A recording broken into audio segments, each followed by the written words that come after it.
some random bitch that I caught you with before. This is it. You had a good woman, and you lie, and you cheat on me. Don't do me like that, baby, please. You're a motherfucking loser. I need you to get your shit while you can. I'm done with you, and I need you to get out. No. I want a divorce. You really gonna do this? Get out! Come on, man, you should leave. You know me.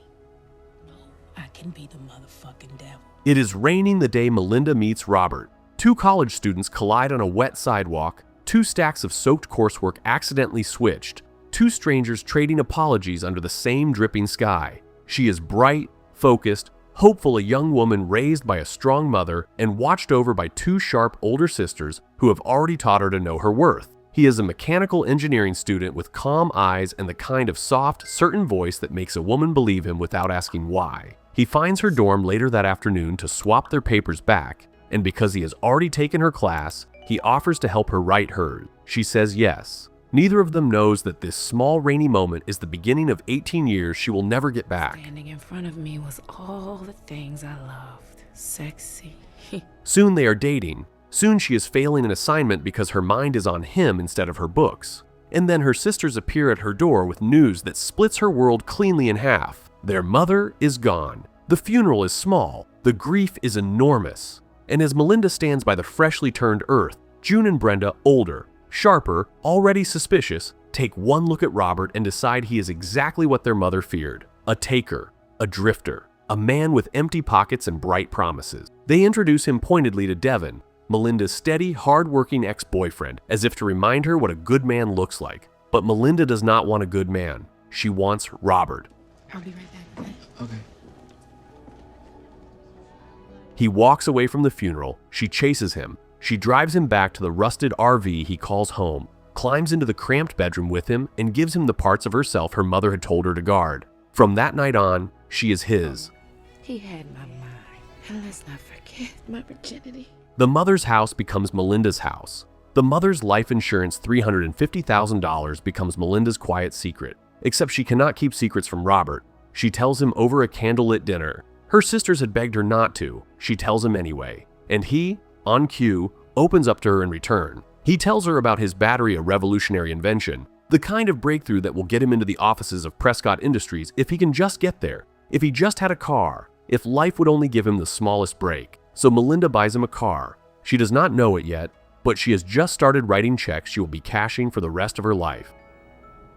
The calls thin out almost immediately. The dates shrink. The excuses pile up. One evening she drives to his RV unannounced and sees what no woman ever wants to see. A hand pressed flat against the glass of his bedroom window. A silhouette behind it. The unmistakable rhythm of a kiss that is not hers. Something inside her snaps clean. She throws the Jeep into gear and slams it into the side of the RV. Again, until metal screams and the trailer tips and rolls, and the steering wheel rises up to meet her chest hard enough to silence everything.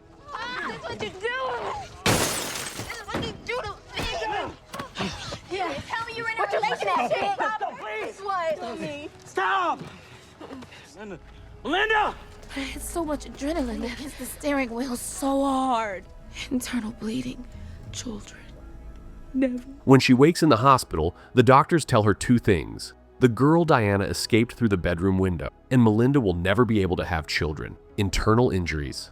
A hysterectomy. The womb she was born with, taken in payment for a love she never asked permission to give. What does a woman do when a man costs her the future she once imagined? If she is wise, she leaves. If she is Melinda, she forgives him. We'll be right on the other side of the store. I'm so sorry, Paige. She didn't mean nothing to me. How many times has a woman heard this bullshit? I love you. Just you. I'm sick without you. I promise I won't do it again. He cries. He apologizes. He swears the girl meant nothing. Her sisters scream at her to listen, to wake up, to walk away. But Melinda has already crossed a line she cannot uncross. She has bled for him. She has burned for him. To leave him now would mean admitting that everything she has already lost was lost for nothing. So she stays. She pays his tuition. She marries him. And the long, quiet years begin. Husband and wife. 18 years pass like that. 18 years of working 2 jobs while Robert tinkers in the garage with his battery, certain that next month, next quarter, next year, Prescott will finally call. 18 years of bills she cannot pay, of furniture sold off piece by piece, of the savings drained and the mortgage on her mother's house signed over to fund one more prototype, one more pitch, one more dream that refuses to come true. He never gets a real job. A prior conviction makes him unhireable, he says, or he is too close to the breakthrough to step away, or the company will call any day now, always any day, always tomorrow. Just a job. By the time the house slides into foreclosure, Melinda has become a woman she does not recognize in the mirror. Tired, thin, older than her years. Her sisters arrive at the door one afternoon to ask the question they have been holding in for almost 2 decades. How much longer? Their husbands offer Robert a job at the family delivery business, real work, regular hours, an advance large enough to save the house if he can finish one important client run on time. Robert agrees, sullen, wounded that Melinda did not defend him to her family. But he agrees. I know how you don't love me the same. He actually said that. Another morning, another night of him sleeping downstairs. Meanwhile, at Prescott Industries, a new administrative assistant has just been hired. Her name is Diana. The same Diana whose silhouette Melinda once saw against the window of an RV almost 20 years ago. The same Diana who escaped through that window while Melinda was bleeding into a steering wheel. Diana now sits at the right hand of the man Robert has spent 18 years trying to reach. And Diana has a soft spot for the inventor she has not forgotten. She's done so much for me. Find the time to just truly change his life.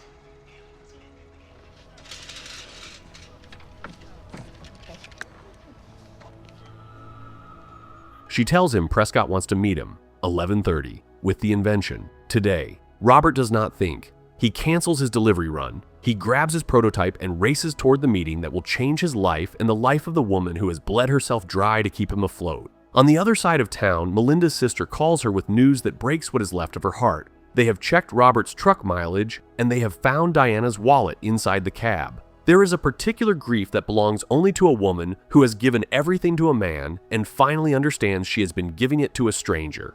After all these years. No, baby, no. Been through, Robert? Baby. Melinda comes home shaking. She confronts him. He tries to explain about the meeting, about Prescott, about the offer he is about to receive, but she hears none of it. Her sisters arrive to pull her off him. By the time the dust settles, Robert is already gone, driving toward the boardroom that will hand him a $700,000 offer for his battery. He turns it down. He wants more. He wants to protect his license and his copyright. He drives home, glowing with the certainty that he has finally arrived. He finds his wife smoking a cigarette in the living room, surrounded by her sisters and brothers-in-law, and he tells her the news he has waited 18 years to deliver. She looks at him. She tells him it is done. She tells him to leave. She files for divorce. You're a motherfucking loser. Talk to me like that, baby, please. I'm done with you. And I need you to get out. I want a divorce. You really gonna do this? Get out! Come on, man, you should leave. You know me. No, I can be the motherfucking devil.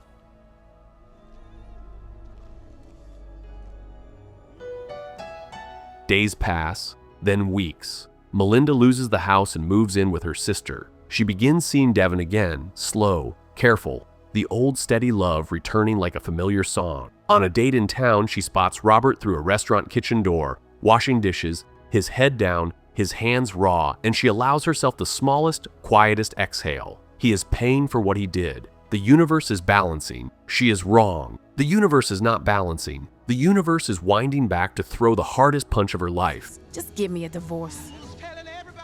Days after she signs the divorce papers, Robert receives a phone call. Diana is on the other end of the line. Prescott has agreed to his terms. The battery is sold. The check is for $75 million. Diana comes to pick him up. Diana takes him home. Diana hands him the check in her own kitchen, and Robert, 18 years too late, finally becomes the man Melinda married him believing he already was. One afternoon, Robert walks into Melinda's workplace carrying flowers. He apologizes. He hands her the keys and the deed to her mother's house, repurchased, restored, returned. He hands her a check for $10 million. He tells her he is sorry the dream took so long to come true. He tells her he still loves her.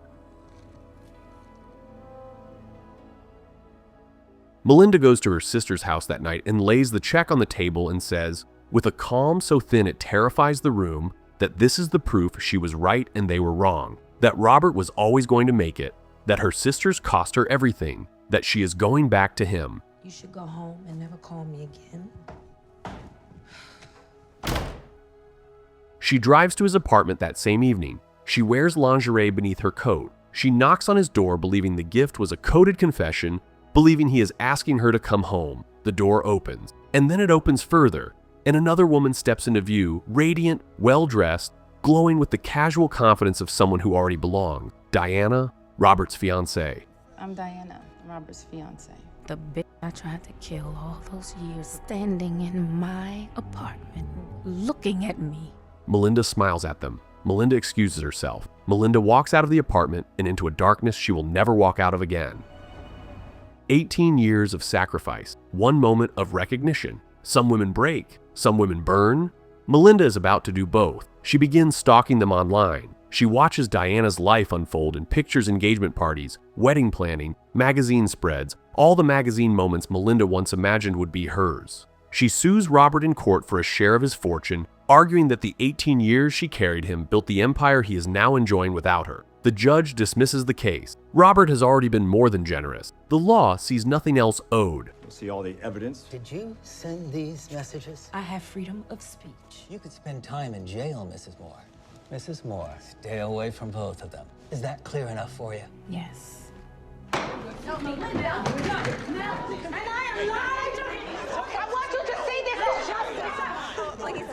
So Melinda walks into the boutique where Diana's wedding dress is being held. She pours acid all over it. The dress dissolves into ribbons on the floor. The shopgirls scream. Melinda walks out without saying a word. Hey, wait! The sisters, once her loudest critics, now her only protectors, arrange a meeting. They invite Diana and Robert to the house and warn them. Melinda is unraveling, they say. Melinda is dangerous.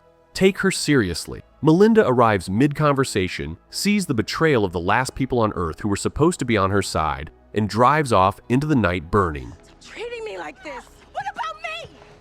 Melinda! Melinda!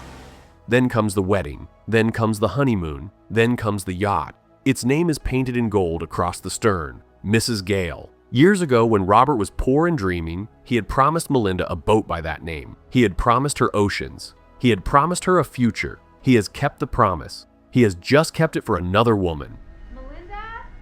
The yacht slips out of harbor under a sky the color of bruises. Diana goes below to draw a bath. Robert pours champagne on the deck. And somewhere in the gleaming corridors below, a figure is already aboard a figure in Diana's stolen wedding dress, drenched and trembling and carrying a gun. Melinda has come for what she believes was always hers. What are you doing, Robert? What did I do? You left me, and you promised those things to me, didn't you, Robert? Didn't you? I did. Why did you give it all to her? You promised me forever. She orders the crew overboard. Robert begs her to stop. She raises the gun and fires into his abdomen. He goes down hard, blood blooming across white linen. Diana hears the shot and runs upstairs to find her husband bleeding and her own wedding dress walking toward her with murder in its eyes. Melinda chases her. Melinda demands the ring. Melinda screams that she is the rightful Mrs. Gayle, that the yacht is hers, the wealth is hers, the life is hers, that everything Diana wears was bought with Melinda's blood and Melinda's sacrifice and Melinda's missing 18 years. What ring? That ring, bitch! Robert pulls himself up from the deck. He uses the last of his strength to throw Melinda overboard. He tells Diana to take the crew's dinghy and go. The yacht drifts in silence. Diana disappears across the water. Robert sinks back against the railing, certain it is finally over. Go, baby. I'm bleeding out. Go. Robert. It is not over. Melinda climbs back aboard, dripping seawater, the wedding dress clinging to her like a shroud, an axe in her hand. She walks toward Robert with the slow, almost gentle calm of a woman who has nothing left to lose. She raises the axe. She swings. The blade bites deep into his leg. He cries out. She raises the axe again, and as she does, Robert stumbles back into the anchor chain. The mechanism releases. The heavy chain rushes free into the sea, and the anchor falls with it, and the woman standing on the chain falls with the anchor. Melinda is gone before she even understands what has happened. The water closes over her. The yacht shudders and stills. To be me. Diana returns with the crew. They lift Robert from the deck, they wrap his leg, they sail toward shore, and the camera lingers on the dark water where Melinda used to be. Was she a victim? Was she a villain? Was she both? Some women are too patient for too long, and when the patience finally cracks, it does not crack quietly. It cracks like a hull. It cracks like a vow. It cracks like a life. She gave him 18 years. She gave him her body. She gave him her mother's house. She gave him the children she would never be able to have. And she got back a check, a closed door, and a wedding she was never invited to. Some debts cannot be repaid in money. Some women cannot be repaid at all. And some loves, given too completely, leave nothing behind but the shape of the woman who once gave them.